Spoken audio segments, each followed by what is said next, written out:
Assalamualaikum warahmatullahi wabarakatuh. Alhamdulillahirabbil alamin wassalatu wassalamu ala asrofil anbiya'i wal mursalin sayyidina wa maulana Muhammadin wa ala alihi wa man tabi'ahum Islam ila yaumiddin.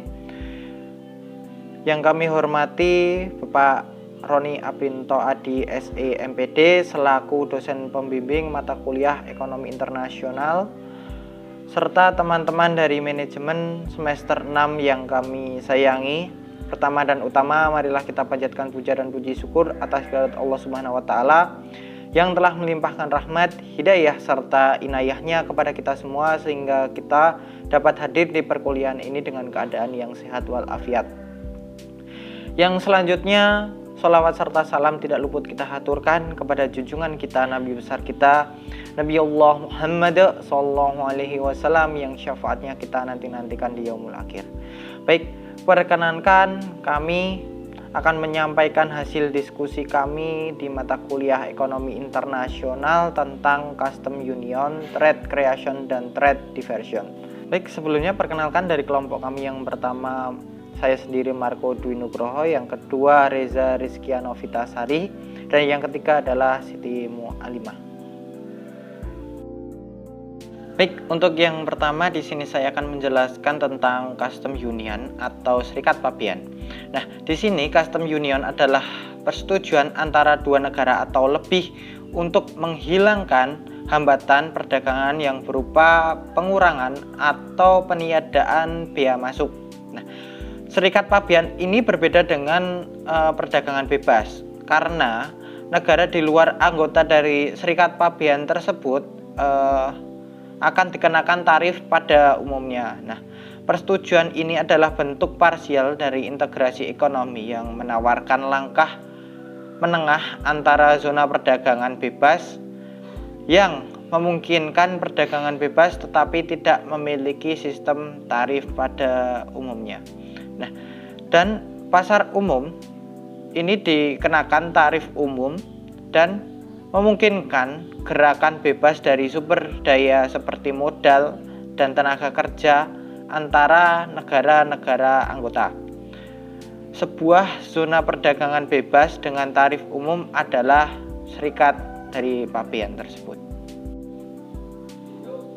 Yang selanjutnya di sini saya akan menjelaskan tentang tujuan dari Custom Union.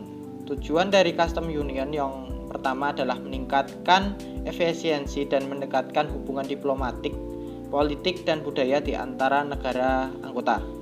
Yang kedua, merangsang wilayah perdagangan yang luas, menghilangkan halangan untuk bersaing, meningkatkan alokasi sumber-sumber bahan baku yang lebih ekonomis, sehingga mendorong penambahan produksi dan menaikkan taraf hidup.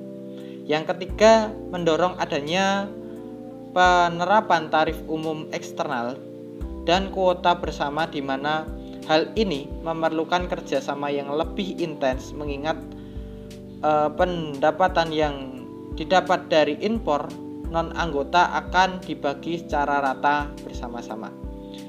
Terus yang selanjutnya, yang keempat, upaya meningkatkan biaya yang lebih tinggi untuk konsumen baik di negara pengimpor maupun pengekspor.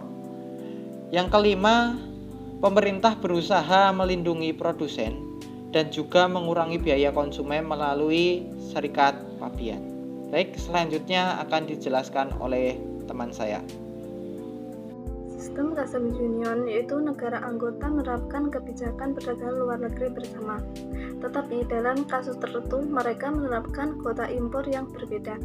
Custom Union ini adalah bentuk antara dari integrasi ekonomi, yakni bentuk antara dari perdagangan bebas di antara anggota, tetapi tidak ada sistem tarif bersama dengan bentuk pasar bersama yang menerapkan tarif bersama dan memperkenankan pergerakan bebas daripada sumber daya termasuk modal dan tenaga kerja di antara anggota negara.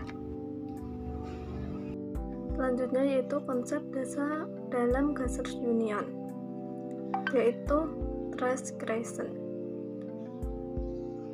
Terjadi apabila beberapa jenis produksi negara bukan anggota digantikan oleh barang negara anggota yang harganya lebih murah atau kreasi dagang.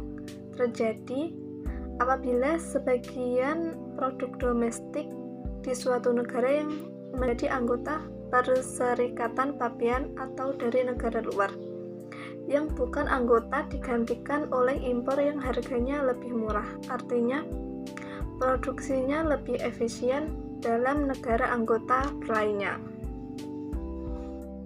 Baik, saya akan melanjutkan presentasi dari Mbak Ima, yaitu mengenai trade diversion. Nah, trade diversion itu apa sih? Nah, trade diversion ini terjadi apabila impor barang berbiaya rendah dari luar custom unions digantikan oleh impor barang berbiaya tinggi dari negara-negara anggota. Nah, trade diversion menurunkan kesejahteraan masyarakat karena penggantian barang dari produksi yang lebih efisien ke produksi kurang efisien. Dengan demikian, trade diversion memperburuk alokasi sumber-sumber secara internasional. Nah, dapat disimpulkan bahwa trade diversion terjadi apabila suatu perjanjian perdagangan bebas menyebabkan peningkatan impor produk dari negara anggota untuk menggantikan produk impor dari negara di luar anggota yang harganya lebih rendah, seperti itu. Kemudian lanjut untuk poin terakhir pada slide terakhir, yaitu mengenai efek custom union terhadap perdagangan. Nah, ada dua jenis keuntungan yang diperlukan dari terbentuknya custom union. Nah, keuntungan yang pertama yaitu keuntungan statis. Keuntungan statis yaitu keuntungan yang terjadi akibat turunnya pengeluaran dalam mengelola transaksi tersebut, seperti penghematan biaya, administrasi karena tidak ada lagi pegawai bea cukai, tidak ada lagi patroli di perbatasan, dan masih banyak lainnya. Kemudian keuntungan yang kedua ini adalah keuntungan dinamis. Nah, keuntungan dinamis terjadi akibat adanya trade creation, meskipun ada trade diversion yang memberi kerugian dalam perdagangan. Akan tetapi, adanya trade creation telah membuka cakrawala baru dalam mekanisme perdagangan internasional, berupa yang pertama, naiknya persaingan, yang kedua, spesialisasi faktor produksi tenaga kerja, yang ketiga, yaitu teknologi baru, kemudian yang keempat, yaitu skala ekonomi yang terus meningkat. Nah, yang kelima, yaitu rangsangan investasi. Nah, seperti itu penjelasan dari saya mengenai trade diversion. Terus selanjutnya saya kembalikan ke Mas Marco. Terima kasih. Baik, sekian presentasi dari kelompok kami. Jika ada kurang lebihnya mohon maaf. Wallahul muwaffiq ila aqwamit thoriq. Wassalamualaikum warahmatullahi wabarakatuh.